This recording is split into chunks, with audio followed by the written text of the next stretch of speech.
అందరికీ వందనాలు. నేటి పద్యం. సింహవాహనముల చిత్తరువులు రాతురు, సింహాన్ని ఎవ్వరు చూడలేరు, ఉపతంత్రమిది అంతే ఉర్విలో లేదయ, నాదబ్రహ్మానంద నారాయణ కవి. మిత్రులారా, చిత్తరువులు అంటే బొమ్మలు లేదా శిల్పాలు. సింహాన్ని బొమ్మగా చేసి దానిపైన దేవత విగ్రహాలు ఉంచి ఊరేగిస్తూ ఉంటారు. కానీ నిజమైన సింహాన్ని ఎవరూ చూడరు. ఒకవేళ అది వస్తే అందరూ కూడా పారిపోతారు.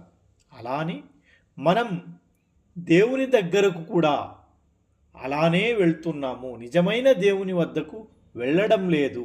ఇదొక మనందరినీ కూడా ఉపతంత్రం ఇది అంతే అన్నారు. అంటే ఇదొక ఉపతంత్రం అంటే ఒక చతురత లేదా ప్లాన్.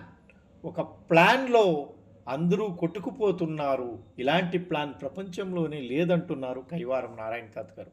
ఈయన 17వ శతాబ్దానికి చెందినటువంటి తెలుగు వరకవి యోగి, నేటి చిక్కబళ్ళాపురం జిల్లా కర్ణాటక ప్రాంతానికి చెందినటువంటి వ్యక్తి. రాష్ట్రేతర తెలుగు సాహిత్యం.